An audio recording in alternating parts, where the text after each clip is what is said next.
네, 요즘에는 볼 수 없는 보기 힘든 광경이긴 한데요. 옛날에 국회에서 서로 치고받고 싸우는 그런 장면들을 예전에는 심심치 않게 볼 수가 있었습니다. 그래서 그러다 보니까 지난 2001년에 뉴질랜드에서 이 한국의 국회의원들끼리 말로만 싸우는 게 아니라 서로 옷을 붙들고 물리적으로 충돌하면서 싸우는 이런 장면이 TV에 나왔는데, 근데 뉴스에 나온 게 아니라 광고에 나왔습니다. 이렇게 막 치고받고 싸우고 붙들고 늘어지는데, 저렇게 해도 우리 셔츠는 찢어지지 않습니다라고 하는 그런 광고였어요. 그렇게 피 터지게 싸우는 국회의원들이 또 하나가 되는 때가 있죠. 자기들의 월급을 올릴 때입니다. 그때는 당과 상관없이 만장일치로 또 올리게 되죠.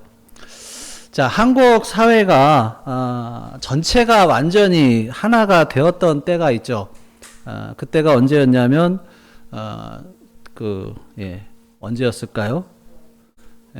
2002년 한일 월드컵 때였죠. 이때는 정말 좌파 우파 가릴 것 없었고 세대 간의 갈등이나 남녀 간의 갈등도 없었던 때였습니다. 이 월드컵 축구 경기를 통해서 전 국민이 하나가 되었죠.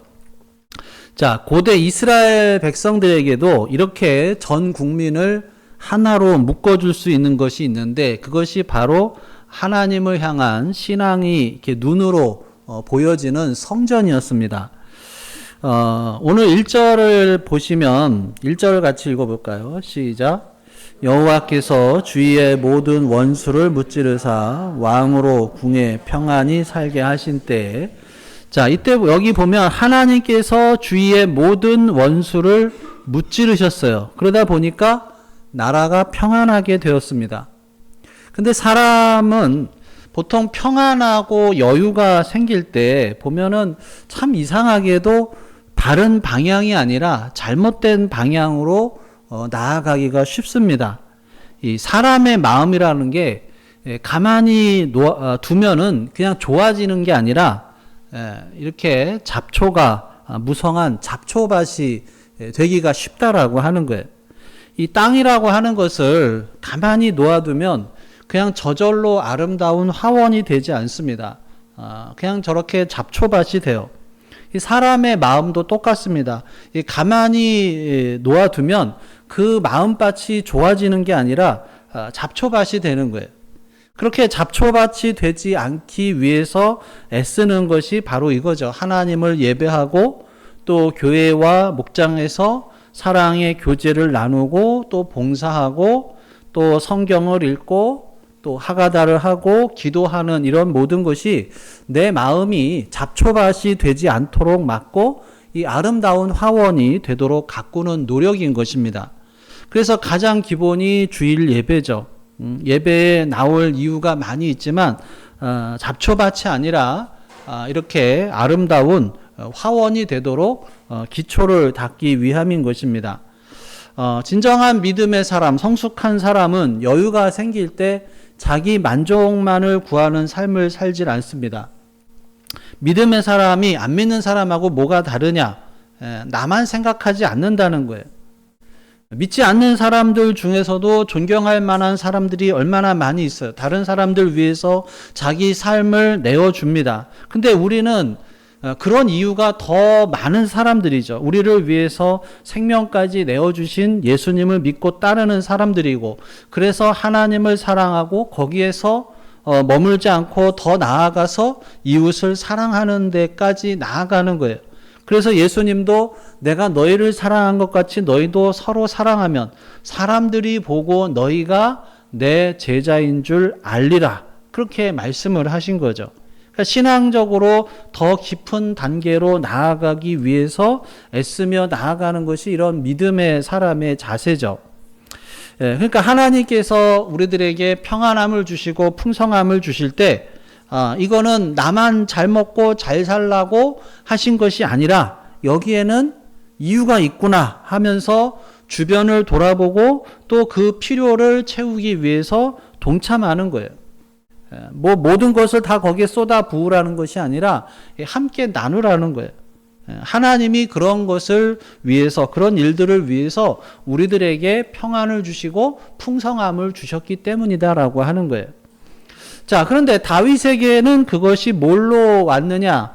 하나님의 성전을 건축하는 일로 다가온 거예요. 자, 2절을 같이 읽겠습니다. 시작. 왕이 선지자 나단에게 이르되 볼지어다 나는 백향목 궁의 사관을 하나님에게는 휘장 가운데 있도다. 예, 지난주에 우리가 본 것처럼 다윗이 이 하나님의 궤를 예루살렘으로 옮겨다 놓은 다음에 하나님을 향한 헌신의 마음을 갖게 됩니다. 그래서 그의 마음이 어떻게 하면 하나님을 기쁘시게 할까 하는 마음으로 가득해요. 다윗이 하나님 마음에 합한 사람이 된 것은 이 다윗이 항상 하나님을 향한 마음을 품었기 때문인 거예요. 그동안 고달프고 힘들었던 세월 지나가고 7년 반 동안 유다 지파만의 왕이었던 것도 이제는 끝나고 전 이스라엘의 왕이 돼서 떵떵거리면서 군림할 수 있는 그런 시기가 됐어요. 그런데 그때 다윗은 하나님을 생각하는 거예요. 다윗은 지금 지난번에 본 것처럼 두로왕 히람이 최고의 목재인 백향목을 보내줘서 궁전도 지어줘서 자기는 거기에 거하고 있는데 하나님의 궤는 저 초라한 장막에 있다. 쉽게 말하면 텐트 같은 곳에 있다. 이런 것이 이제 다윗의 마음을 불편하게 만드는 거예요. 나만 이렇게 잘 먹고 잘 살아서 되겠냐? 하나님의 궤가 저렇게 초라한 곳에 있는데, 물론 하나님의 궤가 거기에 있고 뭐 화려하게 건물을 지어 놓는다고 해서 하나님의 궤에 더 좋은 것이냐? 뭐 그건 아니에요. 그렇지만 다윗은 하나님의 궤가 그래도 화려한 성전에 있어야 한다. 이런 화려함에 초점을 맞추는 게 아니라 자기는 아무것도 아닌 참 보잘것없는 사람인데 자기한테 하나님께서 왜 이렇게 큰 복을 주셨을까 하는 것을 깨닫고, 그래서 어떻게 하면 내가 하나님께 감사를 표할까 하는 마음에서 성전 건축을 생각하게 된 거예요. 자, 이렇게 자기가 누구인지를 아는 사람은 자기가 지금 누리는 것들이 하나님께서 베풀어 주신 복이다라고 하는 것을 깨닫고 하나님께 보답하는 삶을 살게 됩니다. 여러분, 은혜라고 하는 찬양 아시죠? 거기 보면 내가 태어나 사는 것도 감사하고 어린 시절도 감사하고 숨 쉬며 사는 것도 감사하고, 이런 것이 당연한 것이 아니라 은혜라고 하는 거죠. 내가 당연한 줄 알았던 모든 것이 다 은혜였다라고 하는 거예요. 여러분, 천식에 걸려서 호흡 곤란이 오면은 숨 쉬는 것이 당연한 게 아니에요. 숨을 못 쉬어요. 수술해 보신 분들은 아시겠지만 그 수술하고 나면 가스가 나올 때까지, 방구가 나올 때까지 아무것도 먹지를 못해요. 그럴 경우에는 이 방구가 나온다는 것도 얼마나 이 감사한 일이냐라고 하는 거예요. 그러니까 이런 것 하나하나가 얼마나 감사의 제목인지를 모르는 거예요. 다윗은 자기가 누군지, 자기가 이 자리에 오른 것이 무엇인지를 그 의미를 잘 알고 있어요. 근데 모든 축복을 당연하게 여기는 사람은 결코 감사하는 삶을 살 수도 없고 베푸는 삶을 살 수도 없어요. 다 자기가 한 거고 다 자기 건데 어떻게 나누고 베풀 수가 있겠어요? 또 어떻게 하나님께 감사하겠어요? 다 당연한 건데. 일이 잘 되어갈 때 이렇게 하나님께 전심으로 감사하면서 나가는 게 쉬운 일이 아니라는 거예요. 잘 될 때 감사하고 하나님을 위해서 뭘 할지 생각하는 사람을 하나님께서 보시면 어떤 마음이 들겠어요? 야, 내가 얘 때문에 너무 기쁘다 이러지 않겠어요? 다윗이 하나님의 마음에 합한 사람, 하나님의 마음에 꼭 드는 사람, 하나님 마음에 맞는 사람이 된 것은 그냥 우연히 된 게 아니에요. 여러분, 우리 모두가 하나님 마음에 꼭 드는 사람이 될 수 있기를 간절히 바랍니다. 우리 옆에 분들과 인사하겠습니다. 하나님 마음에 꼭 드는 사람이 됩시다.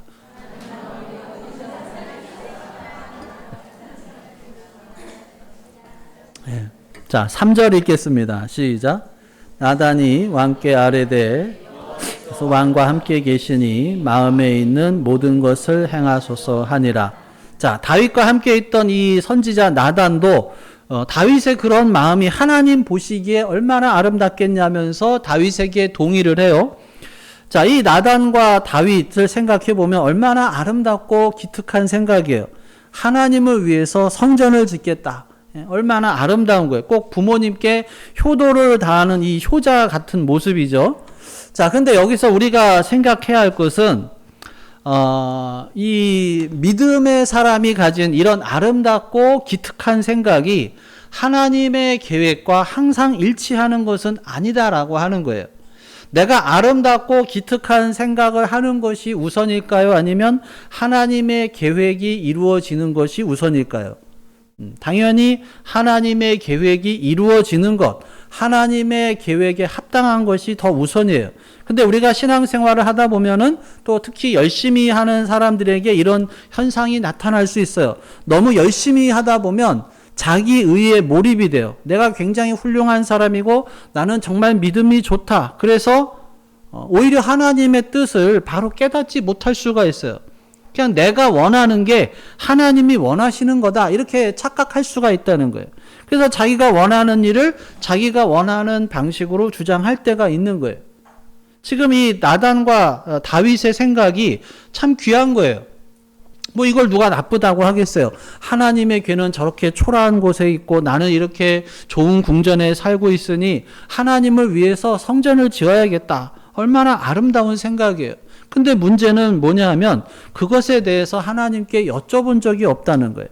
하나님이 그렇게 하라고 하신 적이 없어요. 그냥 자기의 의와 자기의 열심으로 그런 생각을 한 거죠. 너무 아름답고 좋은 생각인데 하나님께서 이때 원하시는 것은 아니었어요. 여러분, 우리가 신앙생활을 열심히 할수록 하다 보면 내가 하는 일이 하나님이 원하시는 것이다. 이런 잘못 생각할 수도 있다는 거예요. 물론 실제로 우리가 추진하는 일이 하나님 마음에 합할 수도 있어요. 그렇지만 중요한 건 뭐냐 하면 항상 하나님께 먼저 여쭤봐야 한다는 거예요. 그냥 내 생각에 좋으니까 하는 거하고 하나님이 좋으니까 하라고 하셔서 하는 것은 분명히 다르다라고 하는 것입니다. 이 두 가지가 일치하도록 우리가 매일 애쓰면서 나아가야 할 줄로 믿습니다. 자, 4절, 5절 같이 읽겠습니다. 시작. 그 밤에 여호와의 말씀이 나단에게 임하여 이르시되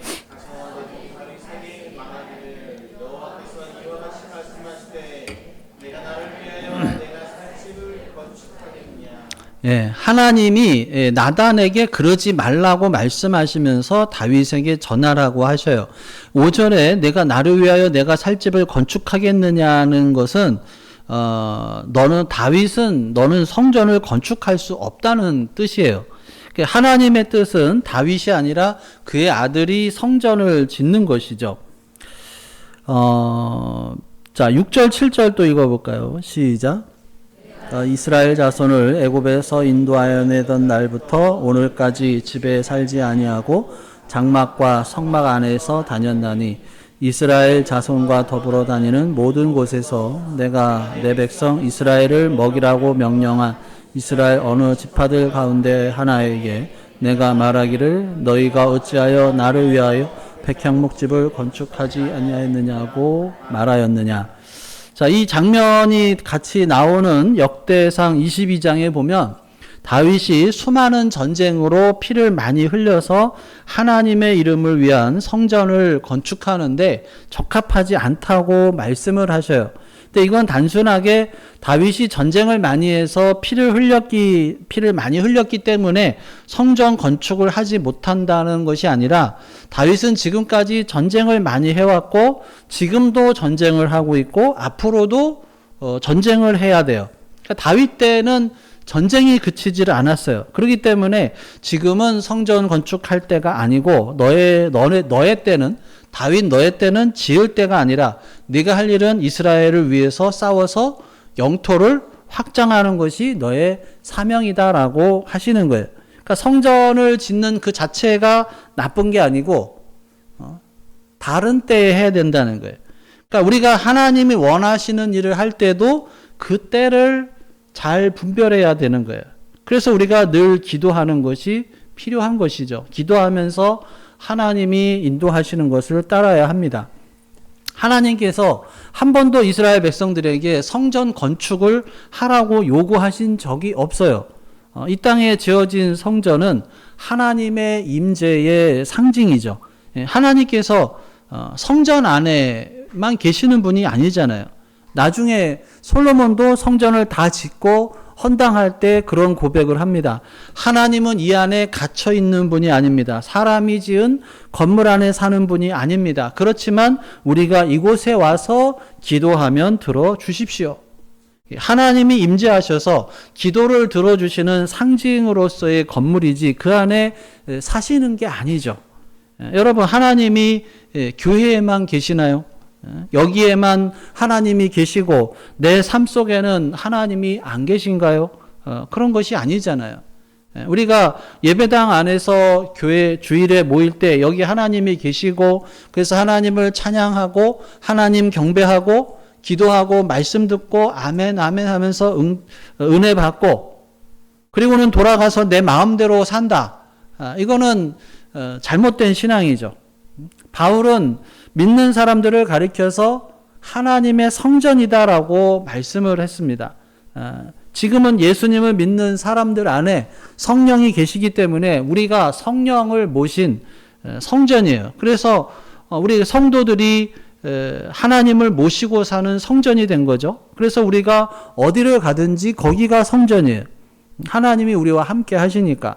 하나님은 눈에 보이는 건물에 계시는 분이 아니라 하나님께서 예수님의 피로 구원하신 당신의 백성들과 늘 함께 하시고 그들 안에서 하나님의 영광을 보여주시고 그리고서 우리가 매일매일의 삶 속에서 우리가 믿는 하나님의 뜻대로 살려고 애쓰면서 나아가는 것이죠. 우리들 각자가 하나님의 성전이고 또 동시에 교회를 같이 지어져가는 하나님의 성전이다라고 부르는 것이죠. 자, 그래서 하나님께서 다윗에게 성전을 짓지 말라고 하셨는데 그렇지만은 이 다윗을 보실 때 하나님께서 얼마나 기쁘셨겠어요. 그래서 성전 건축을 지금 허락하진 않으시지만 여러 가지 약속을 주십니다. 자, 무슨 약속을 주시느냐? 자, 첫 번째로 다윗의 이름을 위대하게 해주시겠다고 하십니다. 자, 8절과 9절을 같이 읽겠습니다. 시작. 그러므로 이제 내 종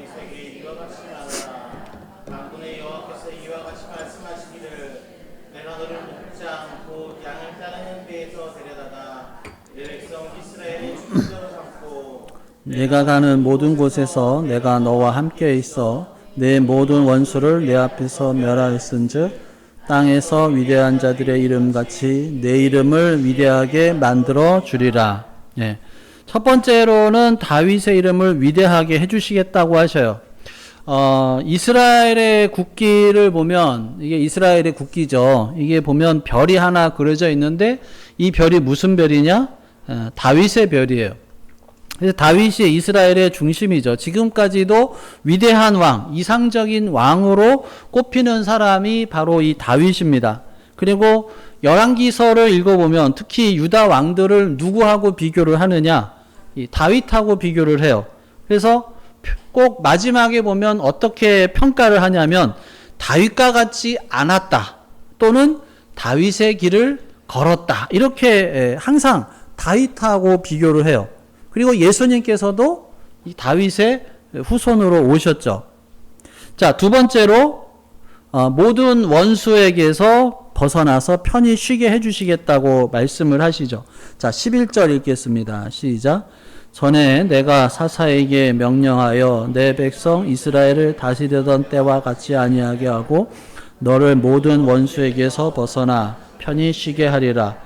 여호와가 또 내게 이르노니 여호와가 너를 위하여 집을 짓고. 자, 세 번째로 아버지와 아들 관계를 말씀하시죠. 자, 14절 15절 시작. 나는 그에게 아버지가 되고 그는 내게 아들이 되리니 그가 만일 죄를 범하면 내가 사람의 매와 인생의 채찍으로 징계하려니와 내가 내 앞에서 물러나게 한 사울에게서 내 은총을 빼앗은 것처럼 그에게서 빼앗기는 아니하리라. 이제 마지막으로 다윗의 나라가 영원할 것을 약속을 하셔요. 16절 시작. 내 집과 내 나라가 내 앞에서 영원히 보존되고 내 왕위가 영원히 견고하리라 하셨다 하라. 이 말씀이 다윗 언약이에요. 다윗 언약은 솔로몬에게서 1차적으로 이루어지지만 궁극적인 성취가 예수 그리스도에게 이루어지게 됩니다. 자, 그럼 이 다윗의 언약이 21세기를 사는 우리들하고 어떤 관계가 있느냐라고 하는 거죠. 우리가 예수님을 왕으로 섬길 때 우리가 그 나라의 백성이 되고 또 왕이신 예수님으로 인해서 우리는 하나님이 약속하신 모든 복을 누릴 수 있다라고 하는 것입니다. 또 이 땅에 하나님 나라를 확장하는 그런 왕 같은 지위와 능력이 우리들에게 주어졌다라고 하는 것이죠. 그래서 하나님께서 당신을 위하는 자들에게 이렇게 놀라운 축복으로 갚아주십니다. 하나님의 복은 하나님을 위하는 사람 모두가 받아 누릴 수 있는 복이죠. 오늘 우리들에게 주어진 복이 이렇게 엄청난 것임을 알고 다윗과 같은 마음으로 이런 믿음으로 매일 담대하게 나아가는 우리 모두가 될 수 있기를 주님의 이름으로 축원합니다. 기도하겠습니다. 오늘 주신 말씀 생각하며 함께 기도합니다. 나에게 주신 말씀이 무엇인지, 또 내가 붙잡아야 할 말씀, 또 내가 순종해야 할 말씀이 무엇인지, 또 내가 하나님의 뜻을 이루는데 어떤 자세를 가져야 할지, 또 내가 해야 할 것이 구체적으로 무엇인지 다시 한번 우리 마음속에 계시는 성령 하나님의 음성에 귀를 기울여 보겠습니다.